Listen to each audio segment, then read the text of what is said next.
Hello, and welcome to Prog Review 27. A lot of you, well, maybe 2 or 3, possibly 4 of the viewers have asked me to look at Porcupine Tree.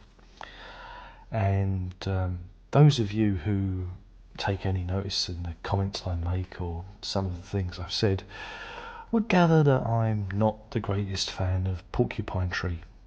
And you'd be right. But why, Darren? But why? We love Porcupine Tree. We are fanatical about the musical accomplishments of Stephen Wilson. Well, I'll tell you a story.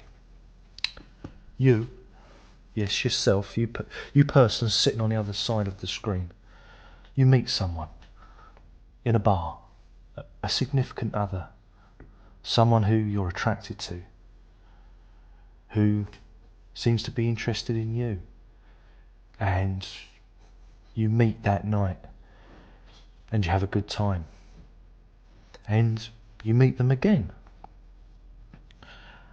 and eventually a relationship blossoms and you enjoy spending time with that person and you seem to fit together, and your relationship builds and builds over time until one day you decide to get married. And you get married, and at the reception your significant other says, look, I want to be honest with you, that night we met, my friends suggested that I go up to you as a bet, and I won some money for talking to you and dancing with you that night and pretending to be interested in you.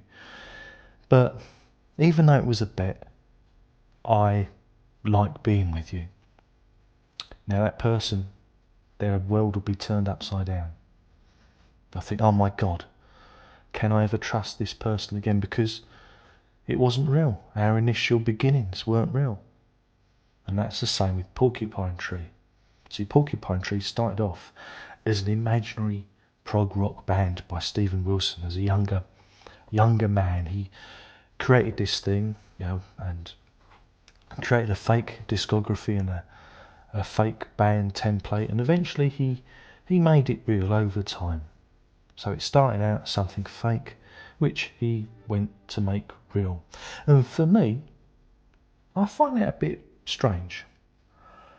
Yeah, we all make things up as children and we have imaginary friends, but we wouldn't necessarily think, do you know what, I'm going to name my band, my prog band, after an imaginary prog band I made up as a younger man, and I'll laugh up my sleeve. And I do own various Porcupine Tree records. I've paid my coin. I've splashed out. I'll tell you what I own. In fact, I'll probably just show you. Just bear with me a minute. Are we getting this? Are we getting this on camera? Let me just pull my iTunes up. Whoa. Those are the Porcupine Tree albums I actually own and I've listened to. So now you know. And I've spent good, honest money on those because other people I've met online and other acquaintances have said they're brilliant, they're amazing, they're excellent. And while I have every respect for Stephen Wilson as a producer, I think he is really clever in the studio. Done some good work for King Crimson recently and Marillion before that. And he did a good album with Opeth, I believe, a while back. I just cannot understand why there's this fanaticism about Porcupine Tree. The early phase of the band, he seemed preoccupied with copying Pink Floyd, the psychedelic noodlings of a man who said, let's do pastiche prog rock. And that's what it feels to me. It feels like a lot of the time it's not genuine, that it's contrived, that there are a lot of pastiches. I thought Deadwing was a bit guilty of that, and I just have a real problem. He belongs to the school of the loud, quiet brigade. That's how he builds tension loud, quiet, loud, quiet, loud, quiet. You know? It's not all bad because there are some genuine moments that I've enjoyed on the records. I'm just going to go refer to iTunes because I always forget the title of these songs. Lazarus off of Deadwing I quite enjoyed. Was it Trains off of In Absentia? It's quite good. And so I like it when he actually uses melody, but a lot of the time, especially on the guitar tracks, it's just showing off. There's no melody there. Again, In Absentia is often quoted as being the breakthrough album, and it's the one album that everyone gets into. But for me, it's girl prog. It's if it is prog, it's aimed at girls. You listen to it; it's very feminine, too feminine. It's almost pop. It's saccharine, but you guys eat it up. And with Fear of a Blank Planet, he see what I did there. He actually he took a concept which everyone was touting, blaming the world's ills on discommunication via computer games and the internet. It's just shooting fish in a fucking barrel. It's just crap. And him spending his time smashing iPods. It's the actions of a petulant idiot. An idiot. It's like, what the fuck are you doing, man? And those of you who moan about Pink Floyd bringing out box sets, Stephen Wilson is the guy that is the guiltiest of that. He brings out numerous reissues. Hey, I'll get the drummer to redo this. I'll get a real drummer in to cover up the drum machine, and I'll bring out LP versions, various vinyls, coloured, whatever, limited editions, Blu-rays, box sets, you name it, I'll do it, and you'll buy it, and it'll be limited, and then you suckers that missed out will have to spend a load of money on eBay to complete your collection. Yeah. But it's not all bad. Oh, someone got email. It's not all bad. I mean, one album of his I did enjoy was The Incident, the last Porcupine Tree album.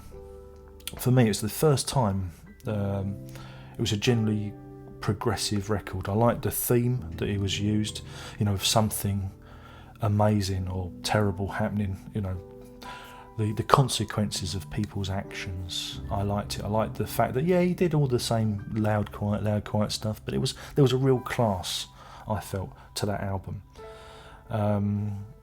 It just seemed to all gel for once. Before I couldn't, the albums I just felt they were really good. But this one, I actually felt it meant something. Whereas before I thought he was just playing at it. I thought he was just acting. I thought it was all a great act. But it might have been with The Incident. An incident happened to me. Something traumatic happened to me. So maybe that's why I relate to that album. And maybe it's my fault all along. Maybe I'm just not in the correct frame of mind. Maybe I've been brainwashed enough to appreciate the work of Porcupine Tree. But yeah, The Incident, I'm not going to go into it. Well, maybe I should go into it. I like the way the tracks are shorter. There's not this obsession with long tracks. I like the way they merge into each other and you have these movements. I like the idea of movement. There's a lot of movement in that record, of moving forward. There's humour.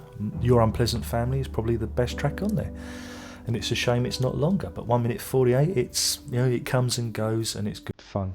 And of course, the best track on the album is Time Flies, where he does his Pink Floyd shtick again, and does the nicks the guitar riffing off of Animals, and creates this new thing. And the edited version, which I think was released with video, is probably actually better than the longer version. It really gets to the point, and it's a really good melodic rock song, and I like that one.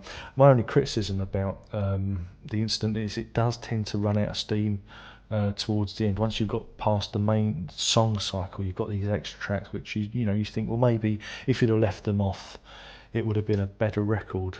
But yeah, so The Incident for me scores highly. It scores 3.5, nearly a 4 out of 5.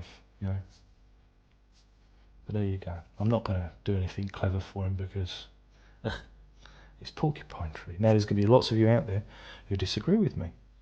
There's going to be lots of you out there throwing yourselves on the floor and rolling around like a spoilt brat, saying, how can you say this about my beloved Porcupine Tree and Stephen Wilson? But there you go. I think you want to go and listen to some proper prog, Go out there, listen to some proper prog. And if you want some modern prog, go and listen to Marillion. They're still doing some good stuff. They're a much better, superior band than Porcupine Tree. But you've been sold a lie. Go listen to some proper prog and then go back and listen to your Porcupine Tree albums and come back to me and tell me that it's genuine, tell me that it's real. Stephen Wilson is a master of creating audio soundscapes. He's a master at doing this stuff. But whether it's genuine and from the heart, that's another matter. I think he's playing a big game. And it's only recently that he's actually beginning to put his heart on his sleeves. I mean, again, this whole solo album, the last great, Eggs for Breakfast solo album he brought out, was contrived beyond belief. But hey, maybe I'm wrong. You tell me. My name's been Darren Locke, and you've been watching too many Porcupine Tree DVDs and getting yourself into all sorts of a lather. And you know what you need to do? Yes, you need to prog on.